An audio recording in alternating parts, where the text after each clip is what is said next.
I am Charlie Winburn, your life coach with Renew Community Church right here in the city of Cincinnati. And I wish above all things that you prosper and be in good health even as your soul prospers. Did you know that you are both human and divine and that you deserve to live a better life in Christ right here on earth?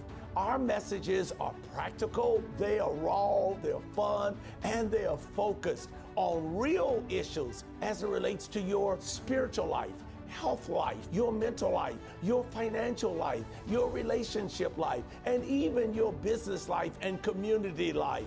Today, we have another real life application message designed especially for you and your family.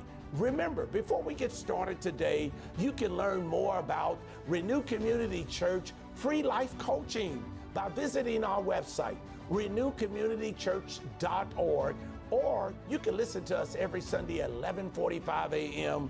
each Sunday on YouTube, Renew Community Church live stream, or reach me at 513-884-7832. I want you to join me now for another life-changing message with Charlie Winburn, your life coach, right here in the city of Cincinnati, Cincinnati, Ohio. Good morning, Renew Community Church family. What a beautiful day to be happy in the Lord. I am Brother Dan, also known as Sarge. Hey guys, get ready today for a great mastermind class. Coach Winburn will be up shortly with a message entitled, Learn Why Attached People Are the Worst to Date or Marry. Yes, you're going to learn today why attached people are the worst to date or marry. Coming this Sunday, today, learn why attached people are the worst to date and marry. You're going to learn today why they are the worst. Now, Coach got a good message for you. I suggest everybody tune in today. You're going to learn today why they're the worst. I mean, he said worst to date or marry. So get ready today, guys, for a great message. And Coach will be up shortly. Good morning again. Welcome to Sunday morning mastermind class designed with you in mind. We would like for you to connect with us today on Facebook. We would like for you to connect with us on YouTube. We would like for you to share the message today. Someone needs to listen to the message today entitled, Why Attached People Are the Worst to Date and Marry. Someone needs to hear that today or need to learn why they are the worst to marry today. So share this message today. We would like for you to subscribe, make comments, tell a friend, tell a neighbor. Renew Community Church is live on Facebook and YouTube. Well, our 31-day Focus Life Story calendar starts out. Well, today is the 29th, and it says what we do with the 31-day Focus Life Story calendar is we tell one story each day, 3 times a day, up to 60 seconds each day for 31 days. So today is the 29th, and it says, it is my divine and human right to be transformed and renewed in my heart today. It is my divine and human right to be transformed in my heart today. And we also like to do the next day, which is the 30th, Monday. It is my divine and human right to walk in divine health and healing today. So you have a divine and human right to walk in good health and healing today. In 31 days, it takes approximately 21 days to get rid of the negative vibration. But in 31 days, you would have created for yourself a positive life-changing emotional vibration, just simply by making positive affirmations in your life about what do you want, okay? So you want good health? Say it's your divine and human right to have good health. You want good mental? It is your divine and human right to have good mental. So whatever you want, you have to say it for yourself. All right, our mastermind class. What is our mastermind class all about? Well, our mastermind class is built on biblical principles coupled with basic science so we can live a better and divine life, human life, right here on earth. What is this not? Our master class is not regular service, as you know it. It is not a regular Sunday school class, and it's not just church as usual. Our mastermind class is designed to help people do like our foundational scripture, which is Romans 12 and verse 2. And that simply is, don't be conformed to this world, but be ye transformed by the renewing of your mind. Be changed by the renewing of your mind. We have to be changed. And that's a process. That's a continuous process that we have to do, renew our minds. Not just one time and we're done. That's a continuous process. Remember, 60 seconds, reset. If you need to reset, revamp, refocus your life. All right. As usual, I like to do a brief recap of some of the things that Coach talked about last week.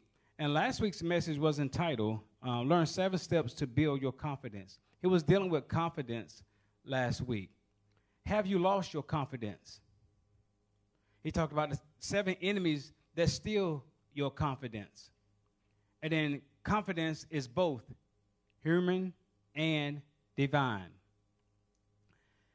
And this is the confidence that we have in him, that if we ask anything according to him, according to his will, he heareth us.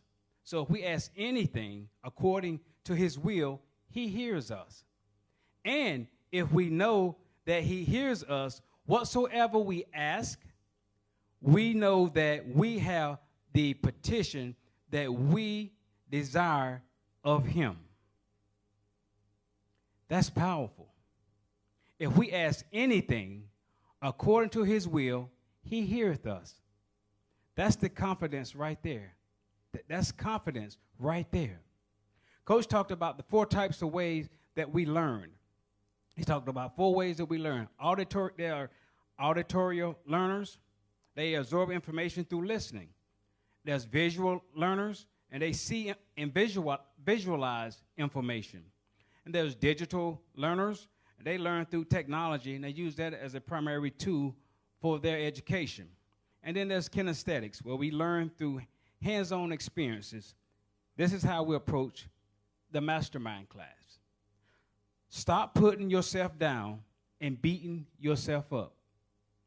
Coach said this numerous times. Stop putting yourself down and beating yourself up. Sometimes we beat ourselves thinking we are making ourselves worthy before God. But you got to come back before God. You got to come before God with confidence. You got to come before God with confidence. We are declared the righteousness of God, and we come boldly before the throne of God with confidence. God has given each one of us an opportunity to restart, to reboost our lives.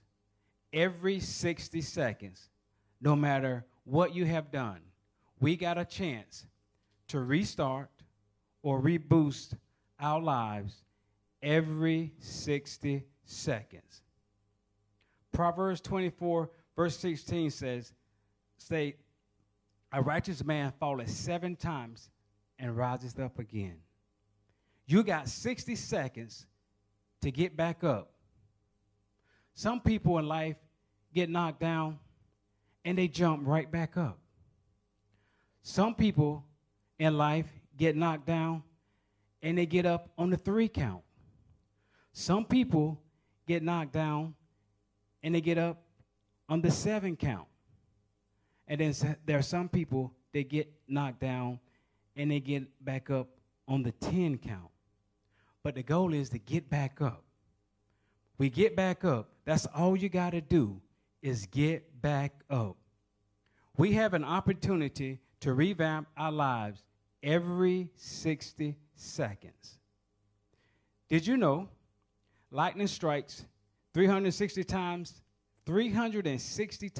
every 60 seconds? Your heart beat 60 to 100 beats per minute every 60 seconds.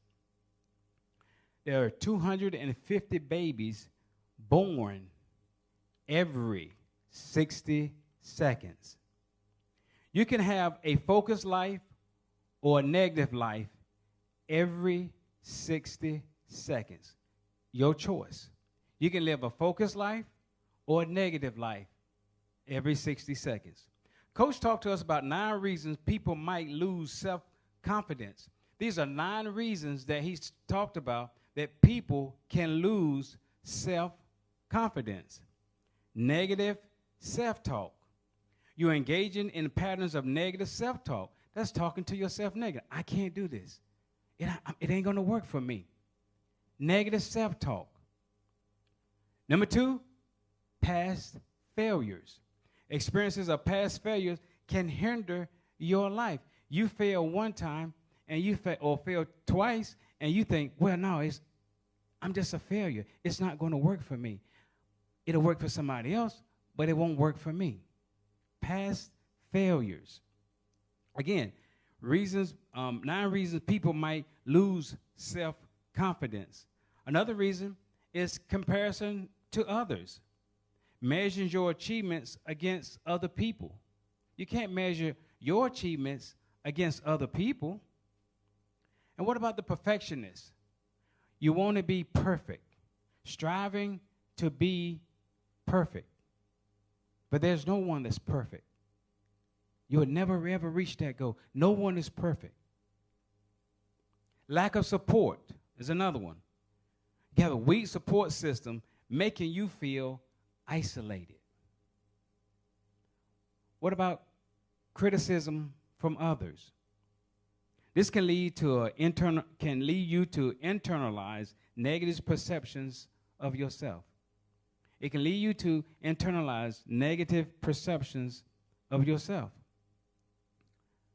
What about fear of rejection? You have the fear of rejection. You're afraid to take risks or to try new things. Number 8, unrealistic expectations. Setting goals too high for yourself. You'll never reach that goal, so therefore you never reach the goal, so you feel like you can't do it or you're a failure because the goal is too high or was unrealistic. And the last one, mental health issues, anxiety, depression, low self-esteem. Coach also talked about areas where people often lose self-confidence and the experience associated with each. These are areas where people often lose self-confidence and experience associated with each one. And the first one he talked about is public speaking. If you'd have told me 5 years from now I'll be doing public speaking or talking in front of a group of people or audience or on TV, YouTube, and Facebook doing this, I would have said no, because I had a fear and got anxiety when I had to do this or was learning how to do this. I'm still learning how to do this because I didn't like talking like this. But the more I do it, I think the better I'm becoming. But I had a phobia or fear of doing it, but I stepped out and I did it. And I'm glad that I did. But public speaking, experiencing anxiety and self-doubt. I had a lot of self-doubt, especially speaking in front of an audience. Number 2, social interactions, feeling inadequate around people. You feel inadequate, especially around people. Workplace performance, meaning you're concerned about your job performance. Again, these are areas where people often lose self-confidence. Okay? Lack of physical appearance, comparison to society standards. Okay? Relationship fears, fear of rejection, academic challenges, and parenting. Doubt your ability to be a parent or a good parent, especially in these days and time. Coach also said there are some ways we can lose our confidence in life. There are ways or things that can happen to you in your life, and you can lose your confidence. You could be a person that had confidence, but life happens to you. And these are some of the things that could happen to you and cause you to lose your self-confidence. Number one, a major setback. A major setback in your life can cause you to lose confidence. Yeah. What about a health crisis? A major health crisis in your life with you or a loved one can cause you a setback. What about financial setback? Financially, you are unable to provide for yourself and you are unable to provide for your family. That could create a major setback in your life. What about unresolved childhood trauma? If you don't get that unresolved childhood trauma corrected in your life, it can set you back. It can keep you back, keep you from moving forward because you haven't resolved the unresolved childhood trauma. What about a separation or divorce? That's a major setback. Getting separated or divorced is a major setback. What about a sick child? What if you have a child that is sick? That could create a major hardship and setback in your life. What about a mental health crisis? Negative self-talk, talking to yourself negatively. And then fear of failure. Fear that you're going to fail, so you won't even start because you have the fear of failure. Again, these are just some ways that you can lose your self-confidence. Coach also talked about, gave us 7 definitions of self-confidence. Number 1, belief in one's own ability, which is self-confidence.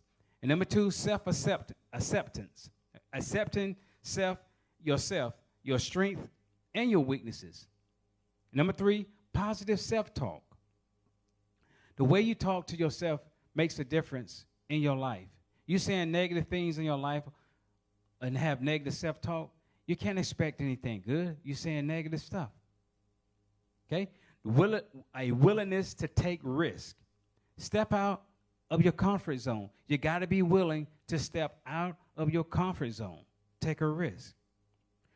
Resilience.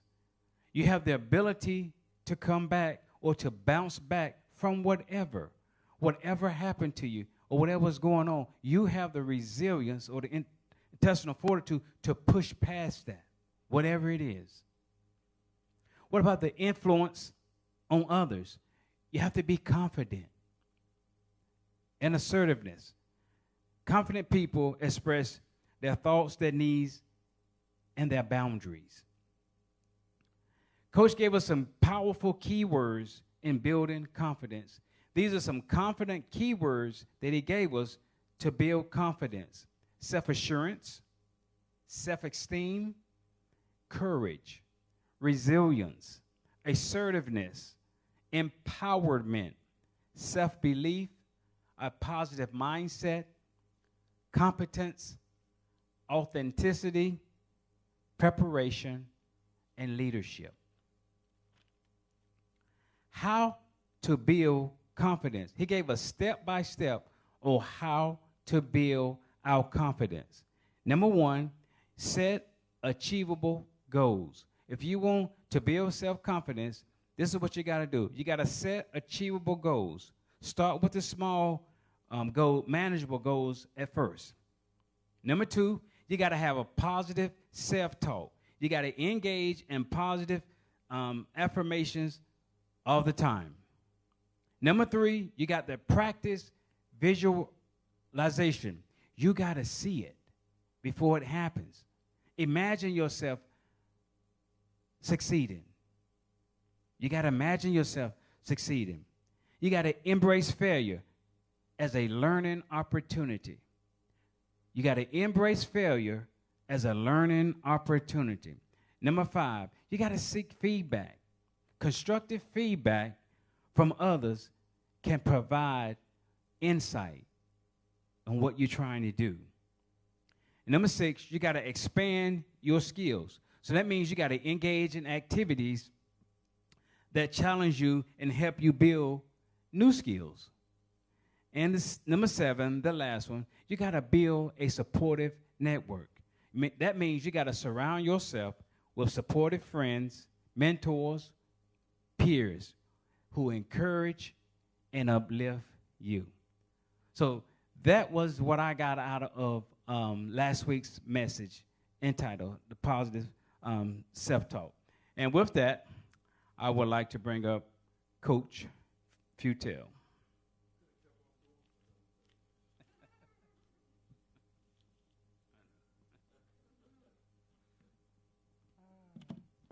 All right, thank you, Coach Dan. Appreciate you. Okay, this is good. Coach is here. So, in any event, folks, we're getting ready to get started. I want to make sure that you know what you're supposed to do. We do this at the beginning all the time.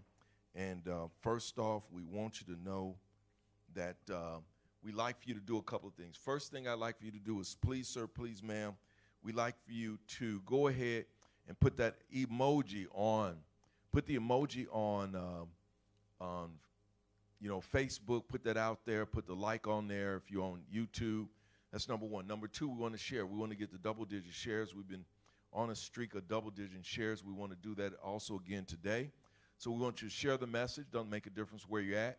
Number 3, we'd like for you to comment. Please comment. Doesn't make a difference what platform you're on. Please comment. Let us know that you're learning something. Let us know who you are. We got people from all over the United States plugged into this message. And then the last thing I'd like for you to do, if you're on YouTube, please subscribe. If you're on YouTube, please subscribe. That's very important. At some point, we're going to be doing messages in the middle of the week. You'll be able to listen, catch up with it. So we had some challenges, as you know, because of the storm. We had to reboot all of our system, our internet, our computers, and all this kind of jazz. And so it just takes a while to do all that stuff with technology. Technology is good when it's working, but when it ain't working, it's a pain in the tail. So what is this thing all about? What are we all about? Our Master Your Mind class is built on biblical principles based on basic science. It's based on stuff, it's going to be based on philosophy. Is going to be based on psychology, all this kind of stuff, so that you can do what? Live a better divine and human life here on the planet Earth. Coach Winburn is going to be coming up shortly. He's going to talk about learn why attached people are the worst people to date or marry. So he's going to be talking about that. He's here in the building. Like I said, he's marching around like a wild bull, so he's going to be up and really lay it out for us shortly. So what is the Master Your Mind class? What is it and what is it not? First of all, it's not a Bible study class. It's not a religious service. It is, we don't have a choir coming in before and all this kind of jazz. We don't do that. It is not church as usual. What is this Renew Community Church all about? It is a church designed for you. The reason why you're watching this is because you love God, but you don't like church the way it's been, done here in the United States. You want to be connected to God. You want to learn some things that are going to enhance you and cause you to be a better person on the earth, and that's why you're watching this church. Here's what's different. We're going to send you a free ebook. So if we have your email address, we're going to send you the ebook and toolkit of today's message.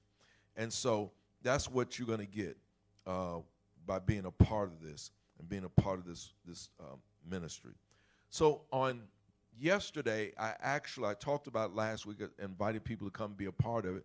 So on Saturday, which is yesterday, I had an opportunity to talk to a church, the Living God Church in Avondale.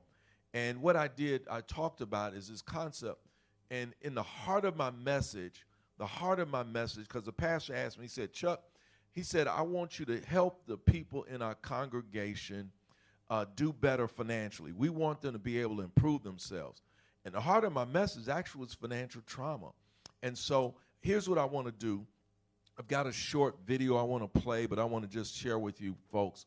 First of all, we need to know and understand that you have a choice. It doesn't make a difference whether you work or retire.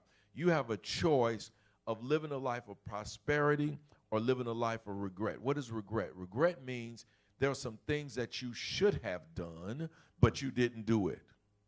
And so now you're living in a place of regret. You're frustrated. You're agitated. You're mad at yourself. You're mad at the world. And you got everything all messed up. We don't want you to live in that life. What we want you to do is to move to the next level. And so what I'm going to do is I'm going to play a short video and bring that up, Asia. And we're going to play a short video, and then I'm going to talk about it for a couple of minutes. I'll finish up next week, but we're going to have Coach come in because we're going to redeem the time because we had so many challenges here in the beginning. So you can bring it up now. Yes, ma'am. Do you run away from conversations about money? That's financial trauma. Do you brag more about your favorite celebrity's net worth than your own net worth? That's financial trauma. Are you scared to invest in yourself? That's financial trauma. See, we don't equate these things as financial trauma. Do you use words like I can't afford? Or does anybody in your family use words like I can't afford? See, financial trauma isn't just about the lack of, it's also a mindset. And unfortunately, our family, our communities are dealing with financial traumas. Drive in any city in North America in what I call the hoods and look at the conditions of the neighborhood. That is financial trauma. Why is that? That is because when you look at the one thing that can save our families, our communities financially, we don't value. Why are we tearing up the wealth? That's an interesting question. Why are we tearing up the wealth? Let me ask you a couple of questions. What does your family history look like? You know, were you trained to manage money? Were you taught to save and invest? Did you have a piggy bank as a child? What were the financial priorities in your family? How is credit viewed in your family? This is interesting. This is the way it looks in many families. Oh, don't answer the phone. Because the bill collector, we ain't got no money to pay the bill. So what you do is you end up teaching your children this same, no, seriously, y'all laughing, everybody in here is laughing. But what happens is you traumatize your kids and you teach them to have a behavior where they don't respect credit, they don't respect paying their bills. What is your family history in regard to money as it looks at your personal possessions? Does your family live modestly or are they living materialistically? Do they buy stuff they can't afford? Are they trying to impress people and make people think that they're better than they are based on the clothes that they wear and the cars that they drive and the house that they live on? Were you taught to give or to share? Have you ever been the recipient of a wealth transfer for a family member? How did it make you feel? I just wanted to kind of start you to think about the trauma that maybe you had financially. We've been in my business, and I've been in business now. I thought about this, Coach Dan. I've been in business for over 45 years. I've been in business since 21 with different businesses, and I've seen the whole spectrum of what people talk about, but I'm here to tell you there's a significant issue in our community as it relates to financial trauma. So at this point, I'm going to bring up Coach Winburn. He's going to lay it out today. Thank you. Well, good morning. Oh, yeah, good morning to some and good afternoon to the others. Chuck stirred up some stuff today. Don't answer the phone. And then they teach their kids how to lie. Yeah, that's right. So I know that's going to, Coach Futel, I know he's going to lay it out. And Coach Ray, you heard from him today. And Coach Aisha Macy, Mother of Love, better known as Mother of Love. We appreciate each and every one of you all today. I greet you in the name of Jesus Christ, the Anointed One, and his anointing today. Welcome to the Sunday Morning Mastermind class right here in the city of Cincinnati. I want to thank Chuck Futel and the team, the Coach Futel and the whole team, Aisha and Coach Dan, for putting together. We had, the power surge from that Helen, I believe, whatever it was called. Is that it? What's the name? Oh, Helena. Well, she's something, isn't she? Yeah, she almost tore up our city up in here. But we've just received Helena's tail.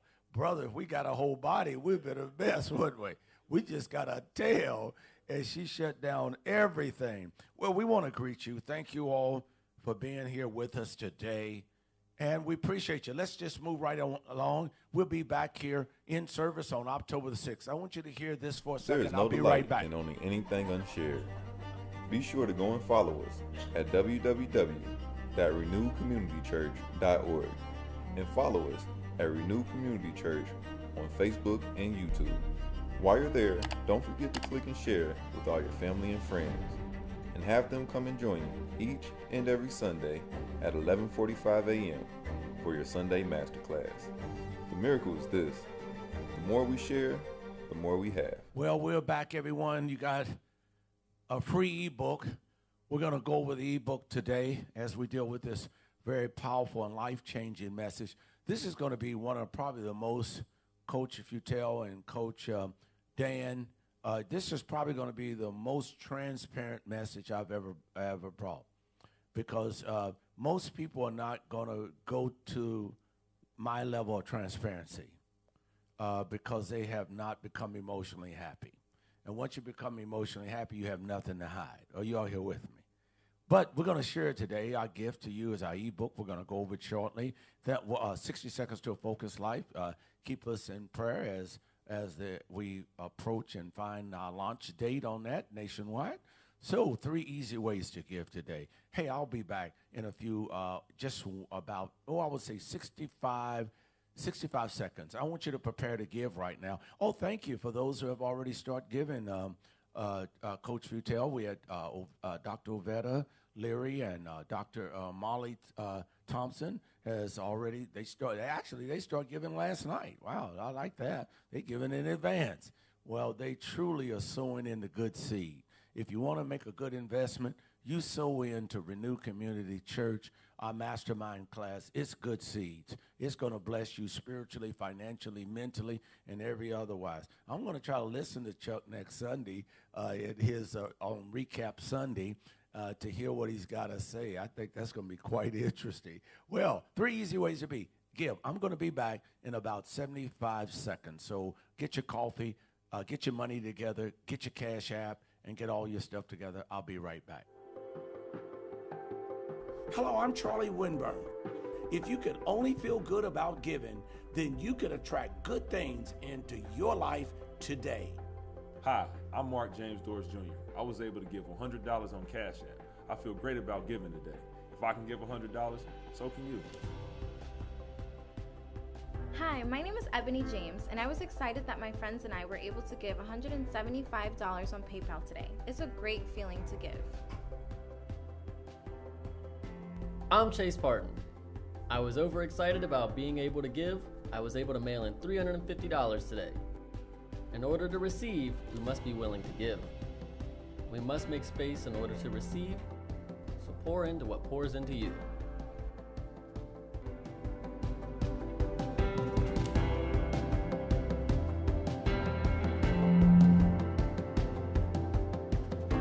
Well, we're back, everyone. 3 easy ways to give. Online PayPal. So those who would like to give there, I'll stand out of the way. Well, let's just get out of frame and let you see that. Here's an opportunity for you to invest and to give. By the way, one of the things, dear Chuck, in one of my first books, Ruling and Reigning in the 90s, do you not know when you give your money, you're giving a part of your life, your sweat, your tears, your labor? So when people give their money, they're actually giving themselves. And you see people that don't give their money, they don't want to give themselves because your money is really you. So here you have an opportunity, and Cash App. And this is an opportunity for Cash App.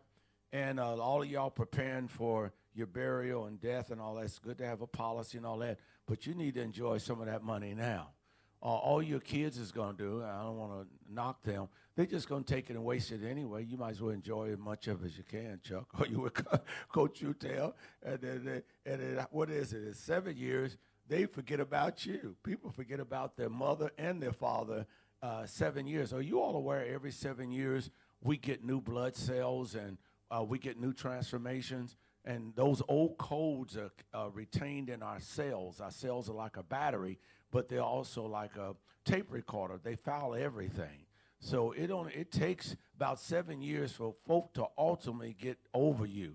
Now, some of those slick people, they can get over you immediately. Are you all here with me?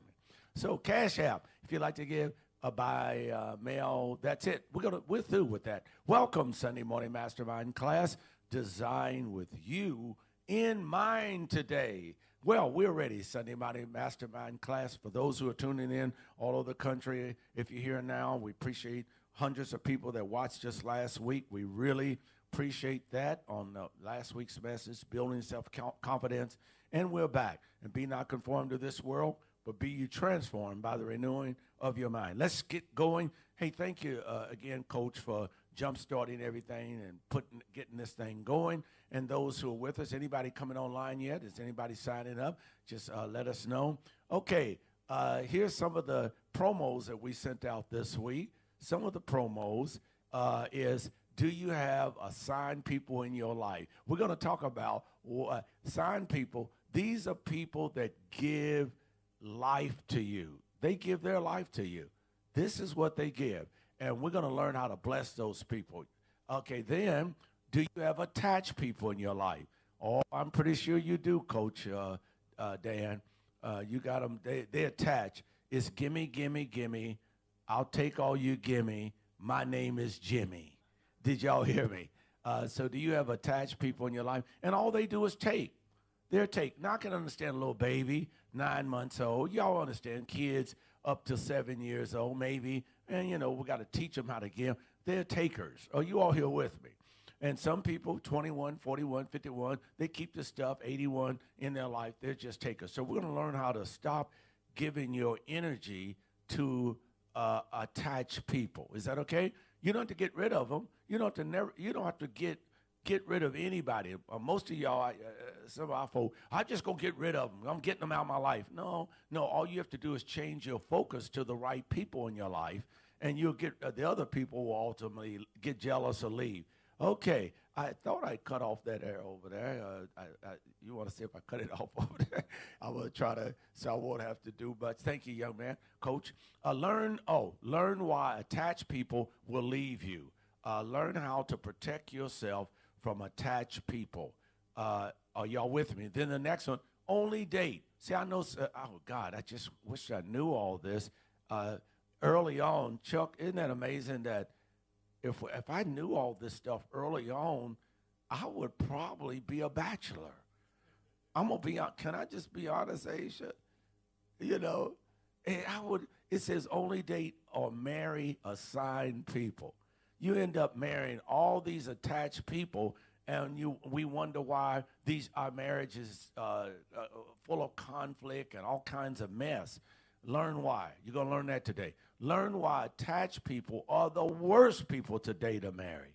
So, Aisha, you're going to learn something today. From this day forward, Aisha, you are not going to ever fool with anybody on a date or even thinking about marrying them if they're attached. Because attached person is already a problem. It's already, they're in your life to take. So, next one is, why learn how assigned people are better to date or marry. Let's go to the scriptures. Okay, our disclaimer, we're not your doctor or teacher. We got resources in our ebook. We're going to go through the ebook just briefly, and then I'm going to lay down some foundation. I think I'm going to start out on a real radical, controversial issue on today's message. I'm going to deal with relationships first. Is that all right, Coach Dan and Coach Futel and Aisha? Can I do that today? I'm going to go to the real nitty-gritty, because we got some people here watching today that want to know about this message. All of this is in your ebook, everyone. All this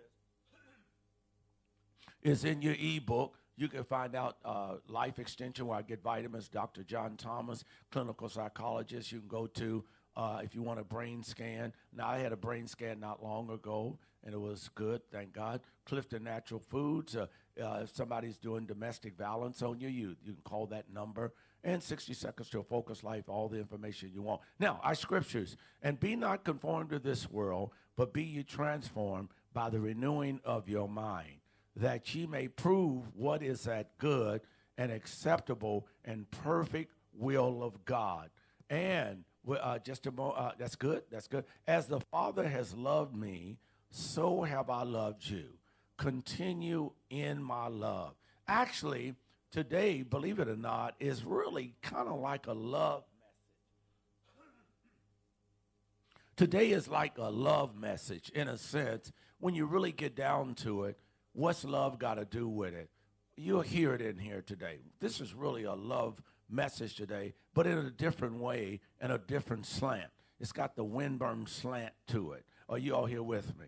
So, as the Father has loved me, so have I loved you. Continue in love. And that's what assigned people are all about. Assigned people is all about love. And if you keep my commandments, you shall abide in my love, even as I have kept my Father's commandment and abide in his love. Here's another foundational scripture. These things have I spoken unto you, that my joy might remain in you, and that your joy might be full. This is my commandment. It says that you love one another. That's what assigned people will do. Very few, I am not all for sure, attached people love at all, only unconditionally. I mean conditionally. It's on a condition that you love one another as I have loved you. Greater love has no man than this, that a man lay down his life. Now, what does life mean here? It doesn't mean your physical life. Everybody better get this. They get this scripture wrong. Will you lay down your life for me? Most people say no, because it's not talking about your physical life, because Jesus already actually laid down his life physically for you. It means to lay down, y'all ready, your will, your emotions, your imaginations, your ego in order to serve somebody. That's what that means there. That means you're going to lay down your suke. You're going to lay down your soul. You're going to lay down your mind for, instead of it's all about you, you're going to take a back seat and say, hey, I'm going to help you. So that's laying down your life. Ye are my friends if you do whatsoever I command you henceforth. I call you not servants. I call you not servants, for the servant knoweth not what is the Lord does, but I have called you my friend. Is that pretty good? The people that we ought to call friends are people that are attached to us. The people that are assigned to us, people that are attached to you, I'm not all for sure they're your friends. They're only your friends on what you could do for them. So we're getting into it. Okay, let's go on. That whatsoever ye shall ask of the Father in my name, he may give it you. And these things I command you, that you love one another. Foundational. And grace be unto you, and peace from God our Father and from the Lord Jesus Christ. I thank my God always on your behalf for the grace of which is given by Jesus Christ, that in everything we are enriched by him in all utterance and in all knowledge. Well, okay, there we go. Who do we have with us here today? And he's going to come and tell us here just momentarily who we have here today. It's going to be just great. It's going to be awesome. Thank you. And we are back again. And we have Dr. Zakia Allen. I was at the hospital with her last week, and she's doing fine. She's gained, she's really looked good. She gained a lot of, I think she's about 200 pounds now. No, she's not that. She's doing well. And there's Dr. Kimberly Grace. There's my brother-in-law, and Mary Whitfield. Dr. Kimberly, Grace, Grace is her kind of street name. Kimberly Ingram and Clarence Whitfield. Mary, my wonderful sister and brother-in-law. Dr. Jennifer Baker is her and Dr. Porter, Charles Porter. I like him. He's got my name. Anybody got my name, they're good people. And Dr. William Kirkland, one of my colleagues in this field of positive psychology and promoting Jesus Christ and his kingdom. And Dr. Molly Thompson, thank you for your lovely giving today. And Coach Futel, is there other names in their businesses? Do you have? Sometimes they put their names in there. Now, can everybody watch with me right now and work with me? There are two types of people in your life. There are attached people and there are assigned people. Now, before I get into the 9 descriptions of an attached person, tell everybody we're on right now. I want y'all to comment. Tell everyone we're on. We have we have people that are watching us, and they tell me during the week, hey, I watched you. I said, won't you comment? But we appreciate hundreds of people last week watched as that whole week went on. So there are two types of people in your life. Now, I want to talk about, to open it up this way.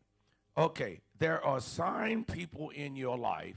Once you say assigned people, there are assigned people in your life, assigned people in your life. Guess what? These people have been assigned by God.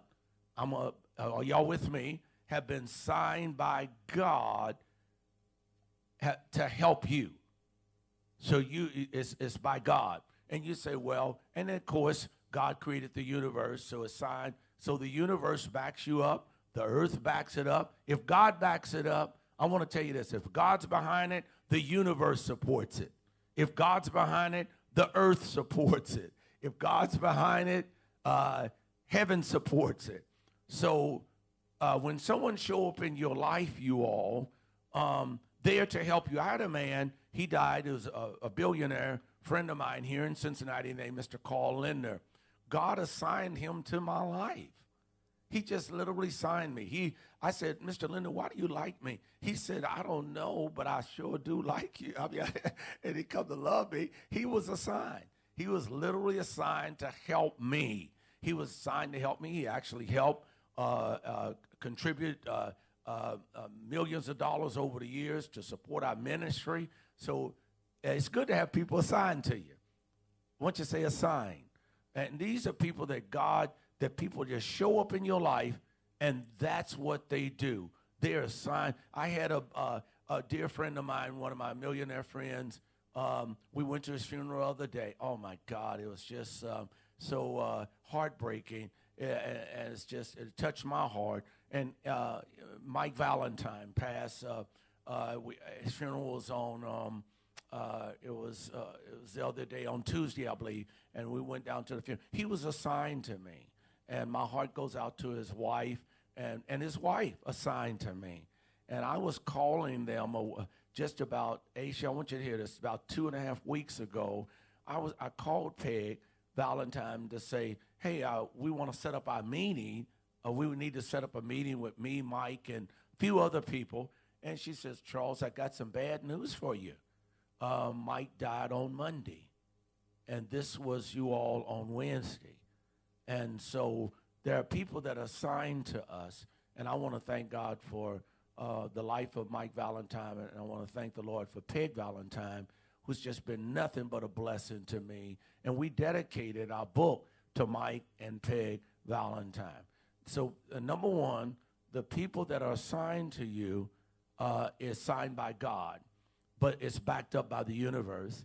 And the universe says, we're on board. Earth says, we're on board. The angels are saying, we're on board.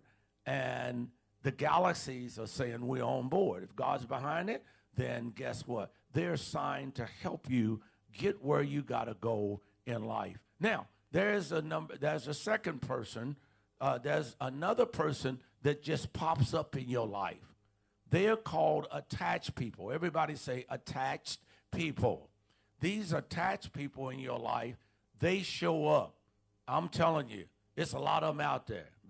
Hate to tell y'all this, don't get upset. About 80 to 90% of the people in your life is attached to you.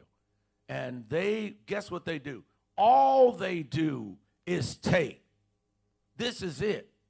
All they do is take from you. And we're going to talk a little bit about them. Now, if We can. Thank y'all. Y'all have to work with me.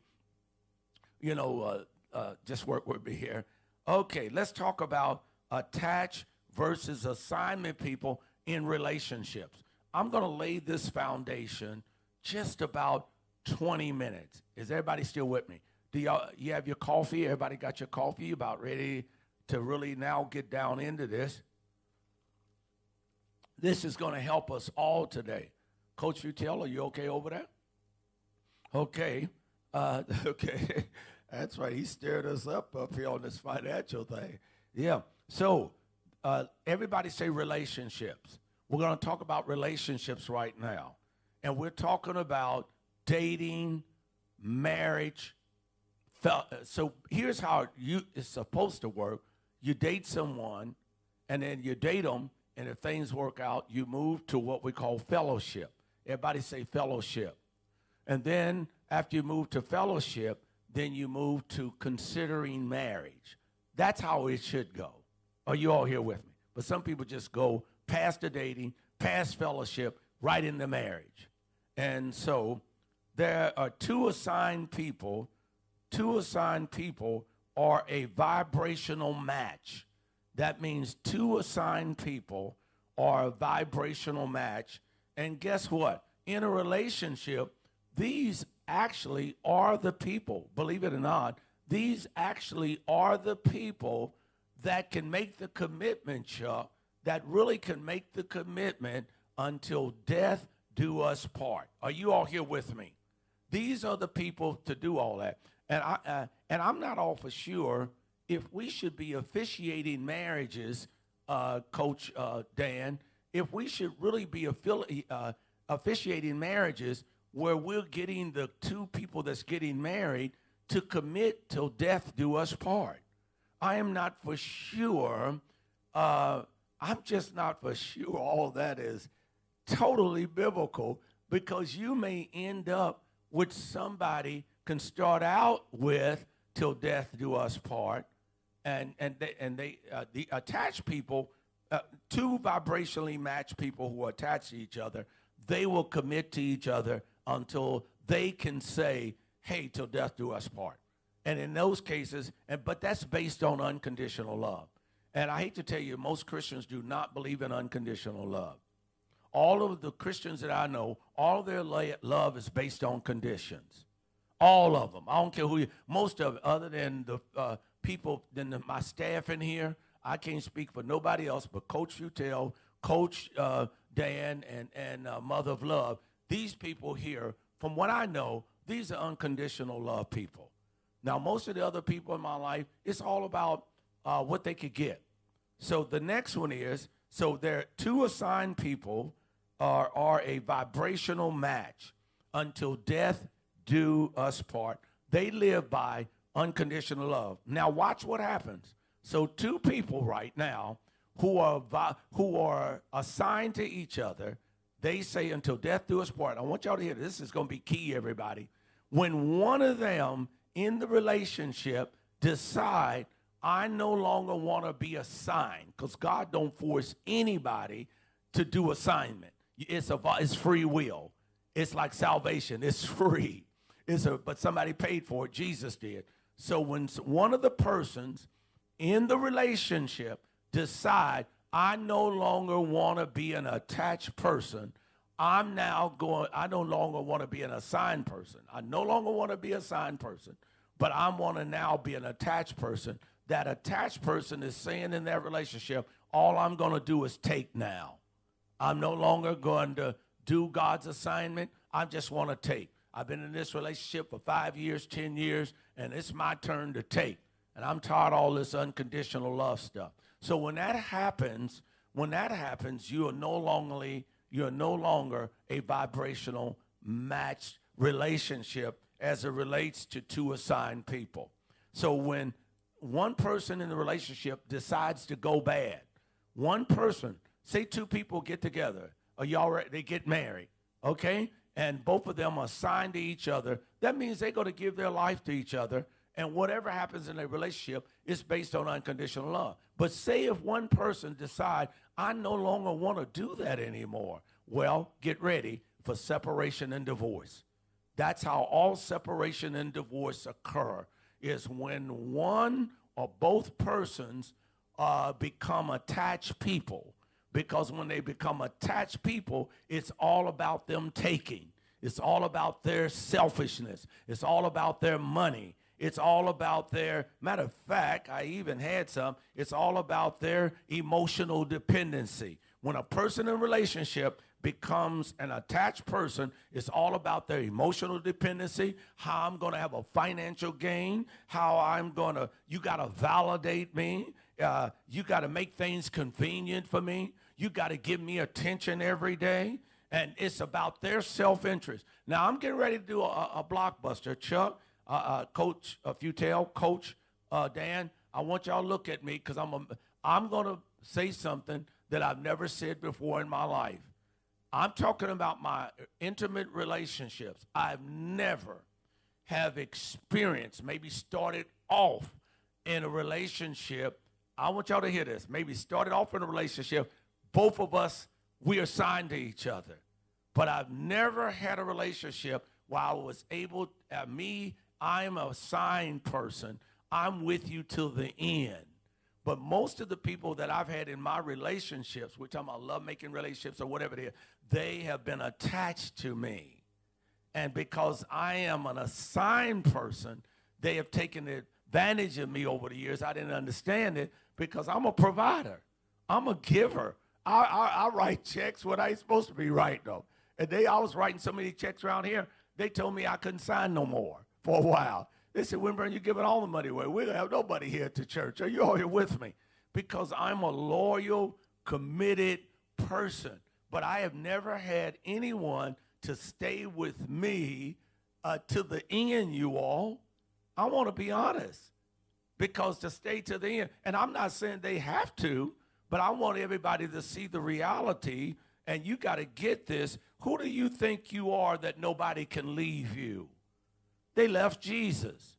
And then we have people who start off in a marriage as and dating and all that. They start off as assigned to each other. And I want you to hear this. There are people that stay together. There's a person who is an assigned person. They say, oh, I want to keep the marriage together. And then you married to someone who's attached to you. What you're now trying to do is you don't want nobody to know that your marriage or relationship failed. So what you do as an assigned person, you will spend all your time running after that attached person who wants to leave you, and you begging them, don't leave, don't go. Oh, please stay. Please be with me. God, I don't want the world to know, because attached people are loyal people.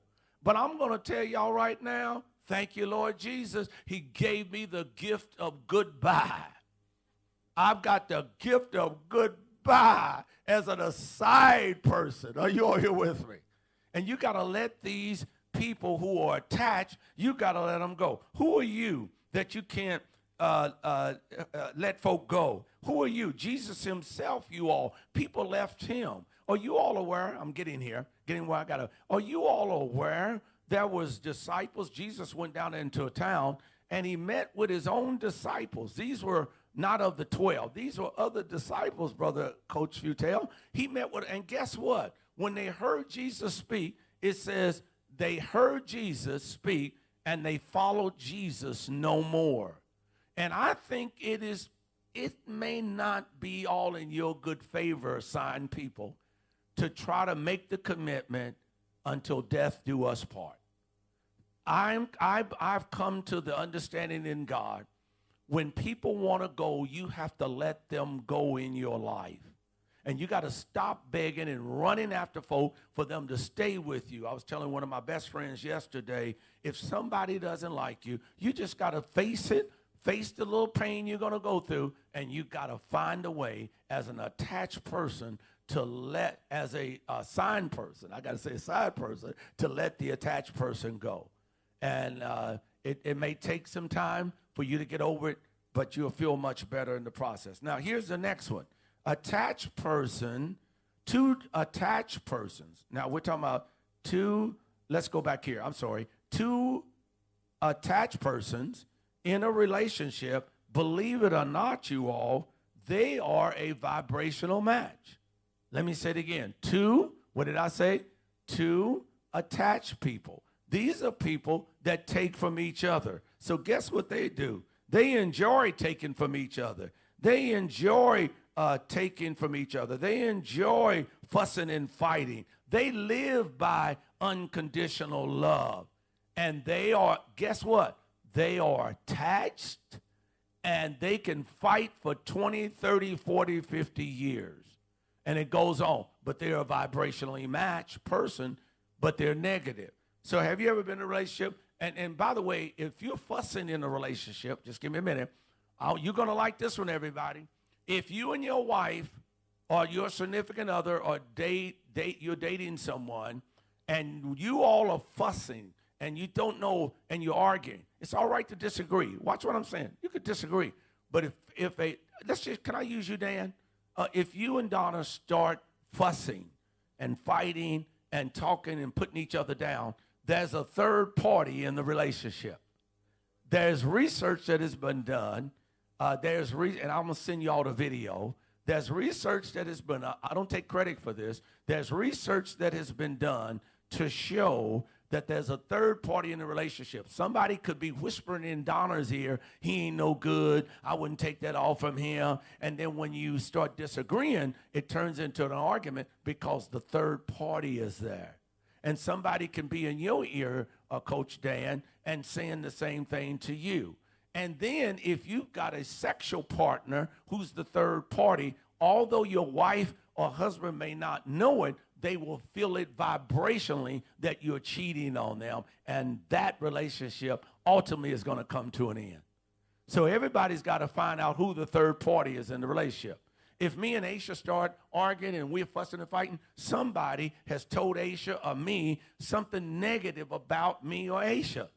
And we got to say, hey, guess what? We're arguing. It's the third party who has created all this mess in our relationship. And I'm telling you, it is almost literally impossible for two people that are assigned to each other and can stay together and love each other. If there's a third party come in that relationship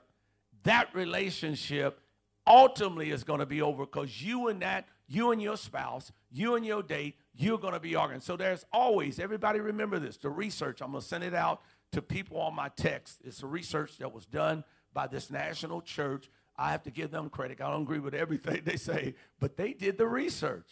And Chuck, I remember sharing that here one time. People got mad. You know, you probably don't remember. When I share it with you and you know who did it, some people got mad. You know, actually, well, I'm not going to tell you who it is. I'm going to send it out privately. But they got upset. Well, we don't want to hear nothing from that church. No, what it is as a third party in your relationship while you and your wife are having problems, you and your girlfriend are having problems. And let me tell you, you cannot, if you have any suspicion that your husband and wife is cheating, 9 times out of 10, they probably are. There's a third, because you feel it. You feel the vibration of it. So how do you get around it? Instead of accusing them of having a relationship within your relationship, just go and ask them. Just ask them to be honest. Who you sleeping with? Who you messing with? Who's the third party in our relationship? Because we're not getting along. Things are not working out right. There's a third party. I'm going to tell you all, it is literally impossible for me and Chuck. I have known Chuck for years. Chuck, you and I have never had an argument or a fight. You know why? Because we never allowed the third party to divide us.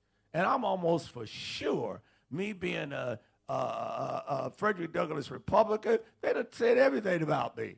And you didn't use it. You didn't let the third party get to me. Think about it for a moment. Chuck, come on, you know people say stuff. People say stuff about you. I mean, but it's kind of like, yeah, he's trying to be you. So what? We need another Charlie Winburn. The world will be better. Are you all here with me? But I like that. Hey, no, really, people actually think I was at our graduation, and they actually thought, Chuck, I was you. Yeah, last night. So, Asia, if you and I start arguing back and forth, there's a third party. If me and Kimberly Grace start arguing now and we don't get along, there's a third party. So everybody got to get the third party out of your relationship. Is that good, teacher? Here's the last one. Now, y'all ready? When one person is assigned in the relationship and one person is attached in the relationship, guess what's going to happen? So the assigned person in the relationship is just going to keep giving. And the person who is attached, they're going to keep taking. Y'all see how that works? And that's an unbalanced relationship. And I'm going to be honest, you all, in my romantic relationships, I've just never had anyone to just really be assigned to me for my own good. It's always been about pretty much their emotional dependency, their financial gain, their social status, their convenience, their attention. It's always been pretty much about their manipulative behavior. And as you all are aware, I want y'all to know, people that are attached to you, they are good at manipulating you. And I've had people to manipulate me to get funds, to get my time and attention. But guess what? All unto the Lord, I don't have any bitterness about it. I don't have any chuck. Now, I've never had it. I can stand up here and honestly say in my relationships, they've been pretty much, it's been attached people who want to take from me. But I have given to them in those relationships. But ultimately, everybody needs to know, an attached person, when you put a demand on the relationship and ask them to be held accountable and to stop their negative behavior, 9 times out of 10, they're going to leave you. And they're going to be in somebody else's arms, whether it's male or female. Is everybody here with me? And so these attached people, they will erode your trust. They are emotionally unavailable. They have all this conflict and drama, you all, and they're always talking to their friends. I was in a relationship, you all, with someone for about 5 years. You know what broke up our relationship? A third party. They start sleeping with someone else, and then they start listening to all the people in the church, and the church people were gossipers. So we had all these third parties in our relationship. Our relationship couldn't last. Are you all here with me? And I wanted it to last. I wanted it to last. It couldn't last. Because once you get a third party, you all need to stop letting your mama and your daddy tell you about your relationships. Tell them to shut up. You don't want their advice. Oh, I got to tell her, my daughter need to know this. Don't take this. Don't do that. Now, if you're telling her to do something and telling him to do something nice as a father and how to be an assigned person and how to be kind and how to show courtesy and how to give your life for your woman, then that's fine. But you going in there, I wouldn't take that. Don't do this from him. Don't do that. Withdraw from him. Don't give him none. You know, all that kind of stuff. You really going to have a problem then. Yeah, I ain't giving none. Well, they'll get some. Don't you worry about it. And it'll be with a third party, whether it's a he or she. Well, Dan, why you laughing, Coach? That's right. Well, has that been helpful on the teaching, everybody? So I want to share something with you. So finally, people are going to leave you, and the people that will leave you, and I hate to say this, I know you all don't like it. Every time I say it, people squirm, but I may be off a little more statistically, but 85% of African-American women initiate divorce. And then I have women, 85% of African-American women, these are the numbers, this number, I may be off a point or two. Watch this though. So they initiate, but then then some turn around, say, well, I can't find no man. And then time they get to you, you've been married, you've been 3 or 4 marriages, and then guess what? White women, the number I may be off, don't hold me to it, is usually 75% of women initiate divorce. Now, please understand, if somebody is doing something illegal, immoral, or unethical in the relationship, someone is beating you, harming you, psychologically abusing you, I understand that you have to leave them. Did y'all get that? It's time to go. Somebody ready to shoot you? Don't shoot me. I'm going now. Don't worry about it. Not that I'm going now. You go have to get out of the house if I hold the house. So no, we don't have to hurt each other. Did y'all hear what I'm saying? So I want to say it again. I don't care if you're male or female. If your spouse or dating partner is asking you or participating in something illegal and moral and unethical and abusing you physically and abusing you psychologically, I believe those are grounds to get out of that marriage or out of that relationship. Because why would you want to be in a relationship with somebody that is abusive? Is everybody here with me? Now, I will tell you this. People who are attached to you, they lie a lot. Oh, he's abusive because oh, yeah, he abused me. He wouldn't buy me a Bentley. Oh, he abused me because I asked him for $25,000. Oh, he abused me. Did y'all see how ridiculous this could be? So what did y'all learn as we sum up on this part of it? And we're going to go finish, or we're going to go to the ebook. Has that been helpful? Now, what did you learn out of this, you all? What did you learn out of the relationship piece? When someone wants to leave you, they are people who are attached to you. And when you put a demand on the relationship, as some people have said, you put a demand on the relationship and ask them to do better or to become accountable, they're gone, whether it's male or female. Did y'all get that? The best relationship is, and I don't know, before I get out of this world, I would love to have a relationship where you got two assigned people. I mean, genuinely assigned, and both of y'all are just giving each other. Are you all here with me? And then the goal will become, Aisha, who can outgive each other? But in most of the relationships that you and I know and everybody that in this auditorium knows, these are relationships. What can I get out of the relationship? Who's going to take care of me? Well, you should be taking care of yourself before you got married, right? You know, I just need somebody to take care of me. Well, brother, sister, what are you going to do for the other person? Nothing? Nothing from nothing leaves nothing. Let's go. Okay, here it is, you all. There are two types of people in your life. Did y'all enjoy that pretty good? First half an hour. Here's the last half an hour. We stop at 2 o'clock. And thank you. Our mastermind classes is designed to be a little longer because that's why they're called mastermind classes. And so they're available. You can go back and look at them. Let's look at it now. Let's go. Who else do we have? Anybody else signed up? There are two types of people in your life. We're going to go to the ebook now. They're attached people. Attached people, all they do is take. And assigned people, these people are always looking for ways to give. Let's see who we got. Oh, my God. Some of these people, wait a minute, Boom Gaming. Yeah, I love that. Boom. And then, I like, is that Batty Tappy? 58. Oh, man. No. And then we got Blessed and Messy. Oh, you all here with me? Okay. Well, let me see if I can put it in my message. Blessed is an assigned person. Bessie is an attached person. But at least they are honest. They got it both out there. And then Dr. Demetrius Short, thank God for him. And he's a great man. I love him, appreciate him, and wished above all things that he may prosper and be in good health, even as his soul prosper and his ministry prospers. Okay, let's go. Everybody, last half an hour. Coach Futel, are you okay? Coach Dan, are you okay? Did that shake you up? Coach Asia, are you okay? Today, this is our great staff, our team here. Okay, let's go on. There are 9 descriptions of an attached person.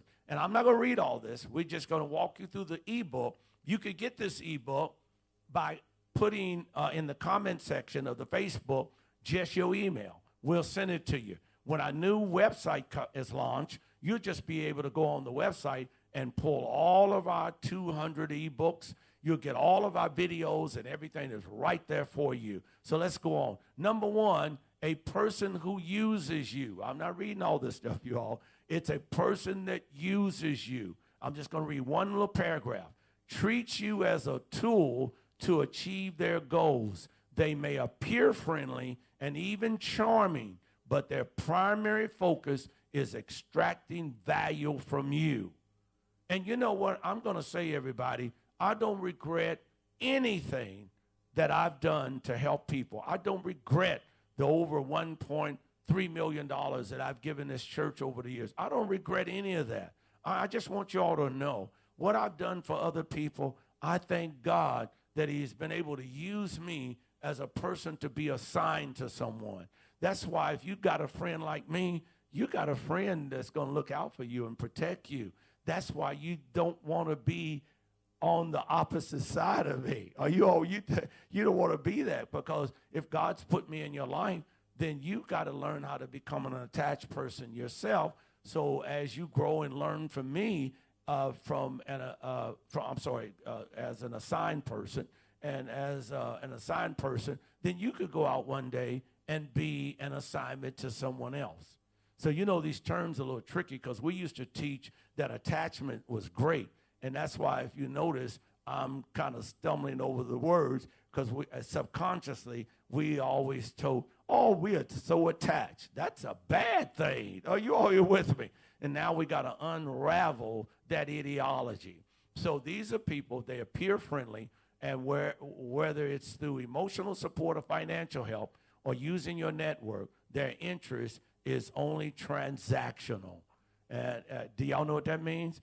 You do this for me, Aisha, I do this for you. Number two, these are people who are attached to you. A person who only values what you could do for them. That's it. In the political realm, that's it, you all. That's you scratch my back, I scratch your back. But I never was like that. I just help people. I even help people who voted against me. I remember becoming county treasurer here about 3 years ago. Guess what, you all? I only needed about 2% of the 2% of the African American vote. That's if I had 2% of the African, I already had 23% of the African American vote. I just needed 2 more percent. If I had had 2 more percent, you all, I would have became county treasurer. That means I would have 25% of the African American vote. And that's being a Frederick Douglass Republican. But guess what I did, you all? When I was appointed county treasurer, everybody was shocked about that. I still became, because when I was running, I told everybody, it's impossible for me not to be the county treasurer. I was running around telling everybody that. Say, Winburn, if you lose, are you still going to be county treasurer? Yes, I expect to be. Yeah. But guess what? When I became county treasurer here in Hamilton County, who do you think was some of the people that came to me to help save their businesses and homes? It was African Americans. But guess what? It was many of them were African Americans. But guess what I did? I helped them. I helped save business. I didn't hold it against them. But you know why? Because I am a person that's been assigned to help you. Even in my political jobs, I've been a person that's assigned to help you. So do you really want to take advantage of a person that God has put in your life and do a person like that? Won't you just go get another attached person and y'all go kill each other and take from each other and fuss and fight? Next it is a person who has conditional love for you. They only like you because of what you could do for them. Most of my romantic relationships, that's what it's been, you all. And I finally recognize it. And I don't have any bitterness about it. I really don't. But one of the things that the Lord has given me is called the gift of goodbye. I've never had it before. It feels good. Somebody say, well, I'm leaving. Goodbye. I'm moving out. Goodbye. And I know that's cold. But if you are interested in saving your reputation, you don't want nobody to leave, because you don't want nobody to know your stuff fell apart. Well, all you have to do is look at the real model. His name is Jesus. His stuff fell apart. People hated him. The Sadducees, the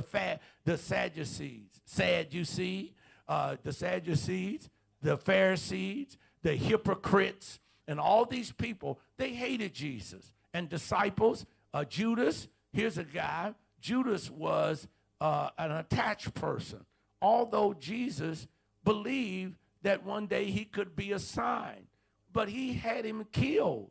Are you all here with me? So just because you've been married to somebody 20 and 30, 40, 50 years, it doesn't mean that you've had a great quality marriage. It means that you're trying to save face. You want everybody to know, oh, quote, we've been together 50, 60 years. I hear it all at meetings. Well, I've been together 75 years, but you fussed and argued and almost killed each other in the process because you're trying to save face, because you're looking out for your reputation instead of understanding that people will always come and go in your life. Fine, let's go. Oh, I got to move quickly. A person leaves you when you stop providing benefits. Did y'all get that? Next, a person who takes from you. This is a person consistently extracts your time, your energy, and your resources without giving back, and they may not even realize the imbalance as they focus solely on their own gain. Okay, is this helping anybody? Aisha, you think about getting married, just to help you. You know, if you are down the road, a person who gives very little because they are preoccupied with taking. A person that gives very little, but they are preoccupied with taking, you all. Is this good for you? Let's go on. A person who leaves when you demand accountability, when you ask to take responsibility for your behavior and your actions. This person may react defensively or choose to exit the relationship. Goodbye, gift of goodbye. I've had several of my friends, you all, just to be honest with you, and it's been hard for them to let go, folk. I said, I'm your example. Let folk go. Goodbye. You got to confess it. Father, in Jesus' name, thank you for the gift of goodbye. I release this person today in Jesus' name. I pray that you bless them, and I pray that they find their way. No bitterness, no animosity. Goodbye. Next. Okay, and hopefully the next person to come will be assigned to you. Okay, here's another one. A person who only cares about themselves. This is most majority relationships. You all, every now and then, y'all get upset with me. This is 80 to 90% of Christian marriages, you all. This is what it's built on. It's only about themselves. And y'all know what I feel about Christians. I really, really love believers who are followers of Christ. Just because you're a Christian, that is not tantamount to you being a follower of Christ. Matter of fact, it's the opposite. Now Christians have their own ideology, their own philosophy, their own ways of doing things. Now Christian has become a national religion because now that's what the Christians are trying to do. They're now in the political system trying to elect their president. These are Christians, and they call themselves Christians. And that's why, hey, I'm sorry, you all. You're a Christian. God bless you. But I support followers of Christ. And most Christians do not believe the Bible to be the authoritative word of God. And they'll tell you right then and there, I can't believe this no more. You all, I've heard it. I've been counseling with thousands of people here, and I've heard it in marriages where husbands and wives says, I cannot obey the word of God anymore. And I said, you cannot obey the word of God anymore? Then yes, your marriage is doomed. No, I can't do that no more. I'm not going to do it for him no more. I'm not going to do it for her no more. So a person who only gives when you reciprocate. Okay, now let's go on. People who attach themselves, we got 22 minutes. People who attach themselves to others primarily to take rather than give often exhibit these 9 detrimental characteristics. These are people who attach themselves to you primarily. Here are 9 detrimental characteristics. They have low self-esteem issues. Did y'all hear me?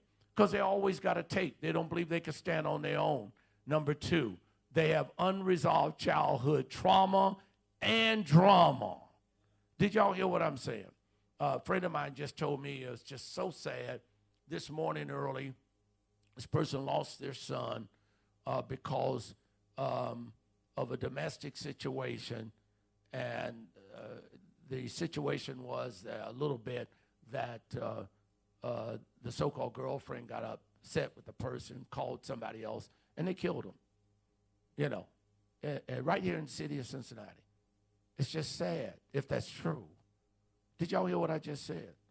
Because people have not, let me tell you this, people who have not resolved their unresolved childhood trauma and drama, you better sleep with an axe in the bed. I'm just telling you, I'm having a little fun. Don't do that. Don't get you a gun. But I'm telling you, even around my house, you all, I kept my door locked. Are you all here with me? Even in my old house. Because you don't know when folk going off. And if you have not resolved your trauma, don't fool yourself. This stuff will sneak up on you. So past trauma can manifest in unhealthy lifestyles. Next one is emotional unhappiness. Somebody is emotionally unhappy. Why do you want to marry them? Why do you want to date somebody who's emotionally unhappy? And a focus on taking rather than giving can lead to feelings of emptiness and dissatisfaction. And I hate to tell y'all this, is two major things that really, three major things that can really bring a relationship, whether you're dating, whether you're in fellowship, whether you're in marriage, that can really wreck dating, marriage, and a relationship. Three things. Y'all know what it is? I'm going to give you three more. One is unresolved childhood trauma and drama. Two is emotional unhappiness. And three is having a third party in a relationship. You know, so, and then most of my men friends, they said, well, when I want to marry these people, but they still got all these relationships. I said, well, let them clean up their life if you still love them, and these people that you want, clean up their lives. Because if you bring in third parties in the relationship, it's not going to work. I don't care who you are. It is not going to work, whether you're male or female. Guy says, oh, I really like him, but he's got all these attention grabbers in his relationship, all these women around, they just very fond of him and all. Well, until you can resolve that, you're going to end up having third parties in your relationship. And I want to say it again. Coach Dan, you and I have never had an argument. We've never fussed. We never fight. Because even if somebody said something negative to us about each other, we don't let it become the third party. And I don't care who you are. Somebody's going to say something negative about you. They're going to say something negative about you. I have one of my friends who I like, really like. I'm not going to ban them. Don't tell Winburn nothing. He'll tell everybody. Well, they worse than I am. Well, y'all here with me. They're literally worse than I am. Let's go on. Emotional unhappiness. Next one is inability to focus in life. People just can't focus. And these are people who are attached. They have increased levels of oxidative stress. They're always struggling with something biologically. Next one is they have increased levels of inflammation in their body and brain.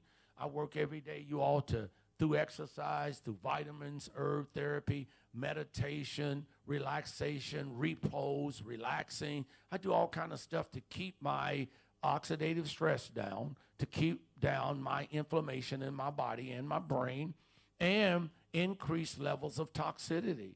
People who are attached people, they usually got all this stuff going on in their life. And it's all about them. Greed. And the next one is inability to forgive others and themselves. We got 16 minutes, you all. Inability to forgive others and themselves. Next one is carrying grudges and resentment and hatred toward others. Do y'all know people like that? Let's go on. Here's 15 negative consequences of being attached to people whose primary purpose is to take from you or advantage of you. I guess that's what they were trying to say, to take advantage of you. You ready? Emotionally, these people will, here they are, 15 negative consequences. This is what happens when you're involved with an attached person. They will do this. They will emotionally drain you. They gotta go. What I'm saying, even a assigned person, if you've been assigned to their life, they will drain you. And you're a giver. Here it is, loss of self-worth. They bring all that in a relationship. Resentment. They carry resentment. These are people, isolation. You may find yourself withdrawing from other relationships. Here's one, financial strain. If the person is financially exploiting you, it can lead to significant financial strain. Here, you've been assigned to them to bless them, but it's always a financial strain. It's always they've got their hands out. Boundary erosions, stunted personal growth, focusing on someone else's needs can hinder your own personal development. Are y'all with me? There's got to be a balance there. So every time I meet you, you want something. Every time I meet you, you got to have something. And I had relatives like that, and I stopped all that. They would come over, Uncle, I need this, I need that. I stopped all that. No, we can't do that. No, I just don't have the time to do it. Not that, and it's draining. Increased anxiety. Here's one, guilt and shame. These people that are attached to you, they have all this guilt and shame, and they want to put it on you. They have trust issues. They don't even trust you anyway. They don't even trust you because they just want to take, and they take manipulation. They're good at manipulating you. They have an impact of mental health issues. And do you all not know majority of the people that are taken from you and exploiting you, they really have a lot of mental health challenges. Next one is neglect of responsibility. The moment you put a demand on the relationship, they're out of here. Next one is deterioration of the relationship. The time and energy spent on one-sided relationships can distract from the other relationship, causing rifts in family. I'm going to tell y'all again, y'all better listen to this. I'm going to send this video. If you and your wife or husband or significant other, and y'all arguing all the time, and we ain't talking about disagreeing, but you raising your voice, there's a third party in the relationship.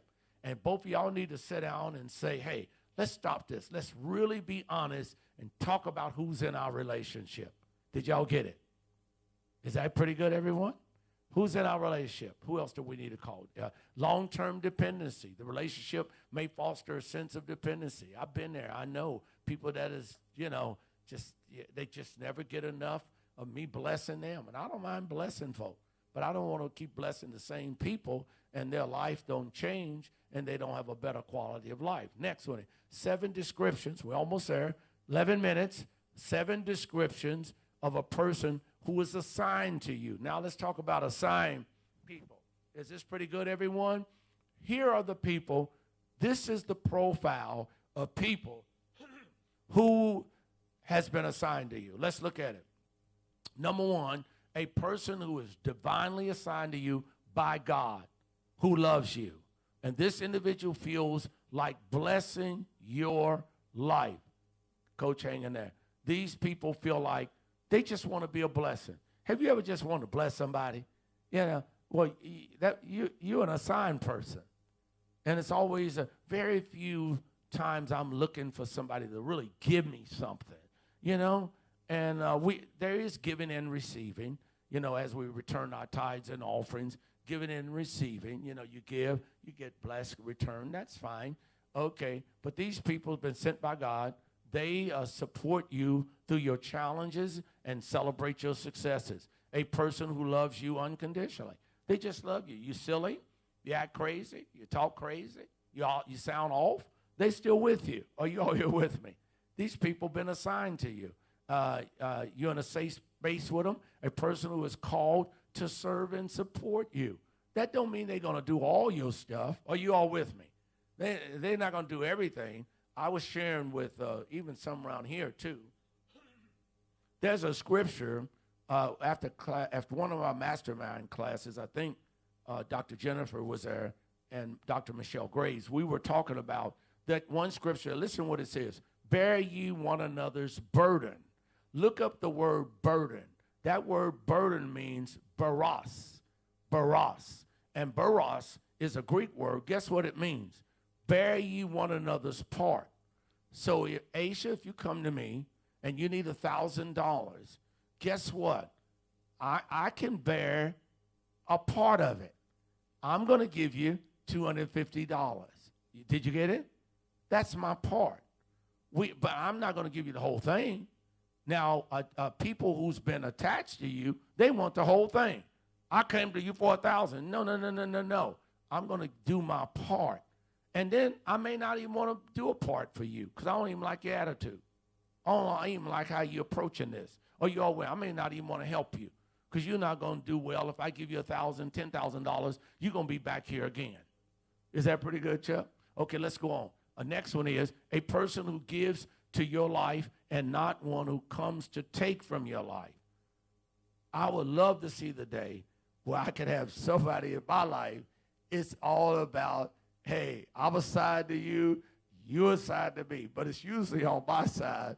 And I'm not complaining about it. I think it would feel good to just see how it would work with 2 assigned people. Did y'all get it? Just to get the thrill of it. Let's go on. The next one is a person who is a servant leader. They're a servant leader. They come to serve. I'm here to serve. Okay. And that's why, oh, by the way, let me just tell you this. Anybody in my family I don't care who they are. No one can say that I am not a servant leader. I've served everybody in my family, and I've served them with distinction, served them with providing resources and money and support and prayers, because I'm a servant leader, and that's what I do. And you may treat me like trash, but guess what? I'm still a servant leader. Is everybody here with me? I've been assigned. I've been assigned by God. And the next is a person who lays down their life or mine down to serve yours. And they're willing to, I like the word really, they really, they're generous with their time and their energy. And next one is a person who is your real friend and doesn't quit when you put a demand. Oh, they were, my research team was supposed to change this one, and I may have to find the one that should be the word demand. Before you send that out, Aisha, this evening I'll get you the new one. They sent it late Friday. That word should be a person who is your real friend and doesn't quit. When they put a demand on your relationship, you don't quit. So I want to share that with you. The next one is, let's go. Here are 7 major benefits of having an assigned person in your life. We gave you some. Here's some. Number 1, you can get emotional support. And I can honestly say, you all, I have been a great soldier. And I can boast in the Lord, you all. I have been a great soldier in providing family and friends that I know of, even those that have betrayed me or those that may undermine me. But I've been able to provide emotional support. This is, let me tell you this. These are the benefits of having an assigned person in your life. They have a motivation of encouragement. Let's go on. Accountability. They're accountable. They have a perspective and guidance. A supportive individual can offer valuable insights. Joy and laughter. So you with me, you're going to get some joy and laughter. And I do. I act a little silly. You know, I say stuff that's a little off-brand, you know. I like, you know, I laugh. Do you laugh? Have fun? Any of you all? You know, every morning, every day I say, Lord, I just think I walk in divine love. I walk in joy. I walk in peace. I walk in emotional happiness, in my moods, in my feelings, in my vibrations, in my energy, and I walk in laughter. I walk in fun, and then I walk in my divineness. Joy and laughter, unconditional love and acceptance, shared experiences and memories. Also, now, here it is. We're wrapping up. Guess what? We're doing, Chuck, 5 minutes. We're almost there. This is it. This is it. Stop giving assigned energy to attach people. 25 ways that you can give energy to assign people in your life. Okay, but you need to stop giving assigned energy to attached people.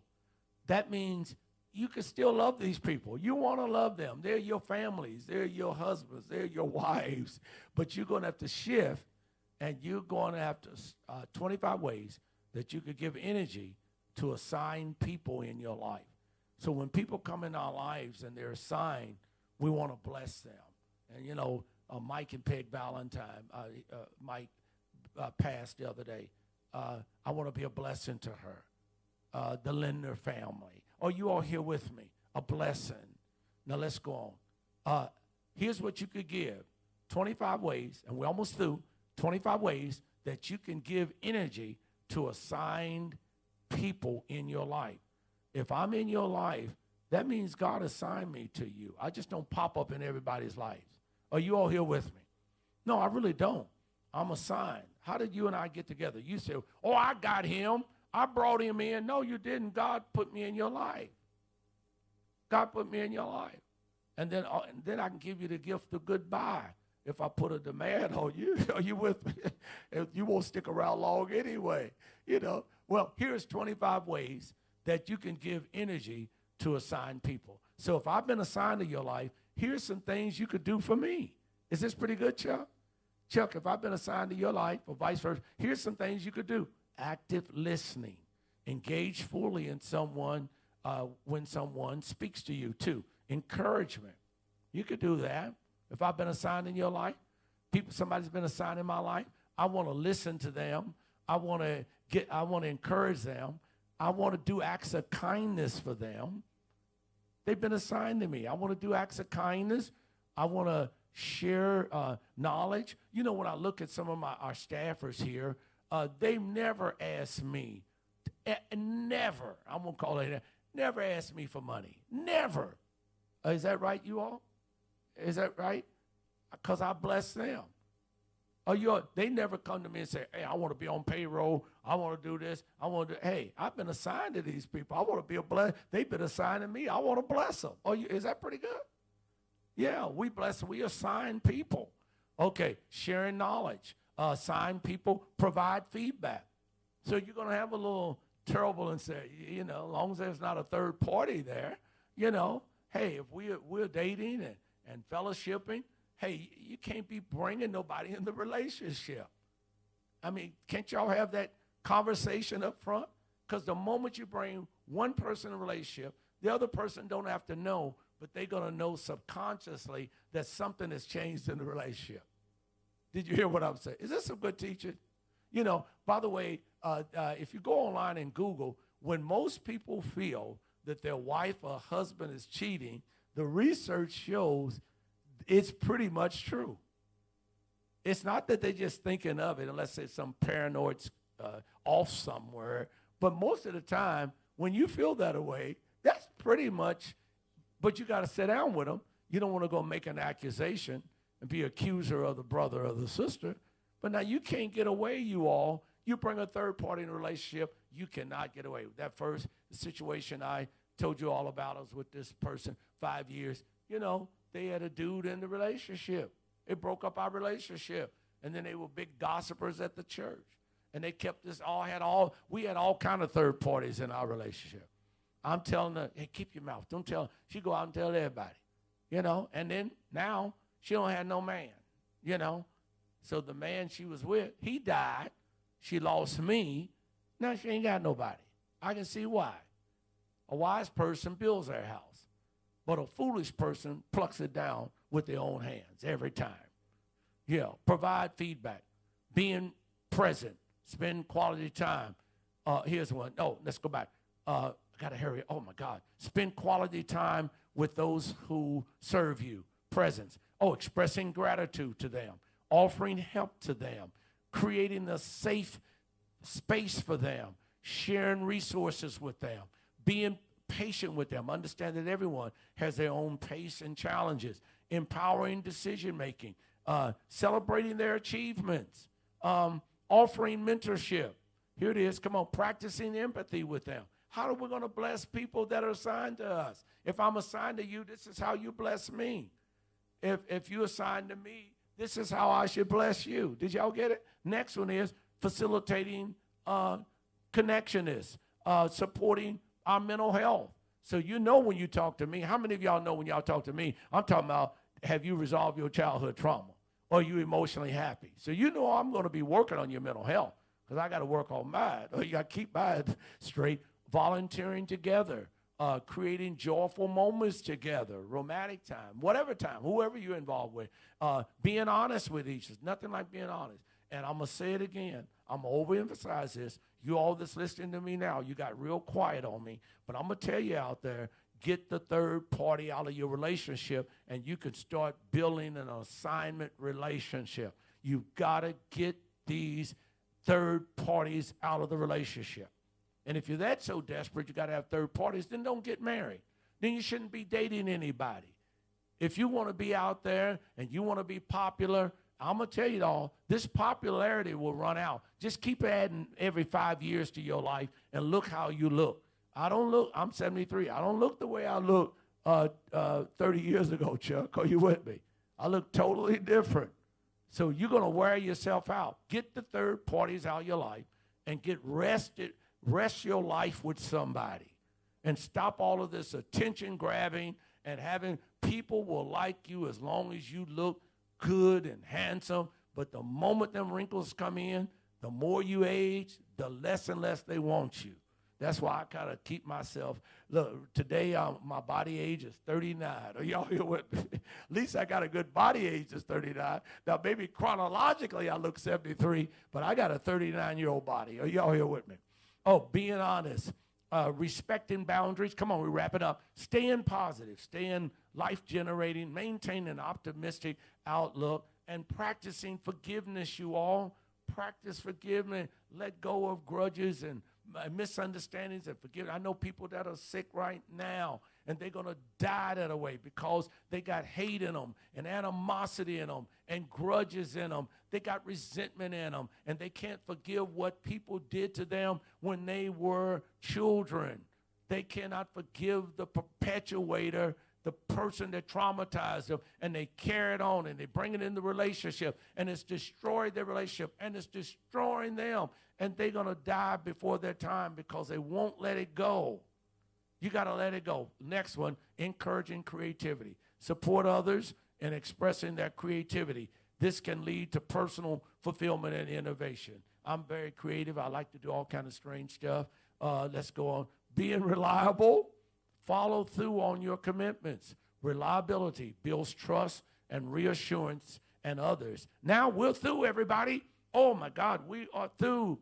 Okay, you got it now. Stop giving assigned energy for assigned people to attach people. Did y'all get it? So, who just take? Well, you learned that today. 3 easy ways to give. Everybody was still here. It's morning for some people. Good morning. It's already evening for some people that are watching us. Good evening.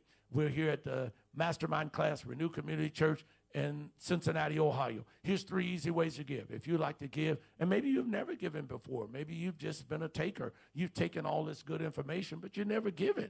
You listened to all this stuff, but you never given to the ministry. Maybe you would like to. Okay. Maybe you like to be an assigned person for once in your life. Assigned to give some money today. Oh, you all here with me? Maybe one time in your life, Jeff. Maybe one time, Coach. You know, online PayPal. Here it is. Cash App. People love this Cash App.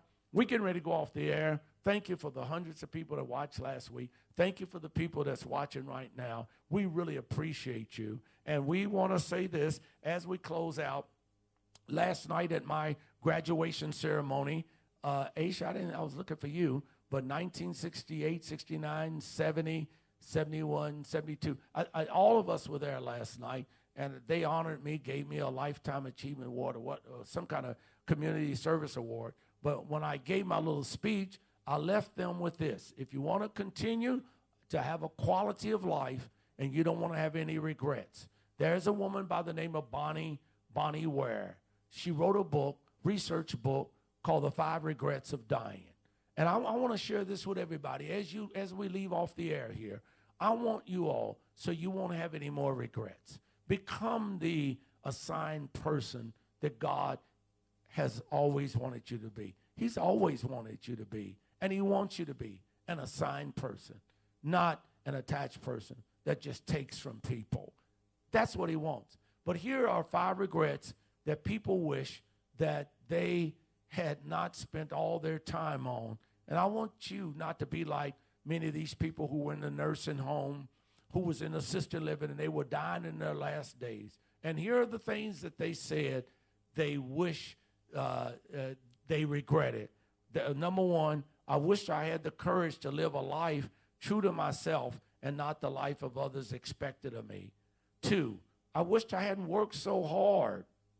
3, I wished I had the courage to express my feelings without getting mad.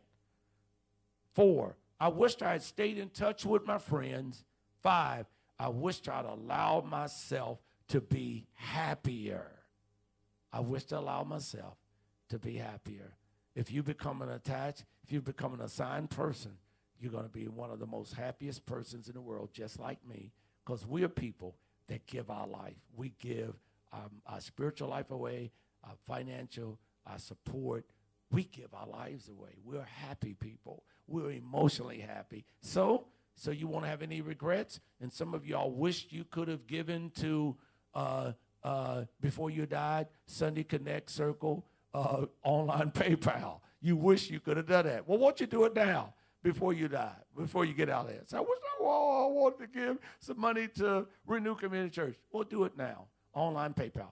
I wish I could give the cash out. You don't want to have that great regret. Oh, I wish I supported that ministry. I suck up all the word. We get all that great mastermind teaching, and I don't give anything. Well, won't you do it before you die? And here's you could do it. Just do it right now. Is that okay? Just do it right now. If you leave tomorrow, you've given to the Cash App. So give the Cash App. Is that pretty good, Aisha? And we get ready to go off air by mail. I'm getting ready to tell you right now, may the Lord God bless you real good until we meet again. And this is the confidence that we have in him, that if we ask anything according to his will, he hears us. Your prayers is being answered, and the answer right now is yes, yes, and amen. See you.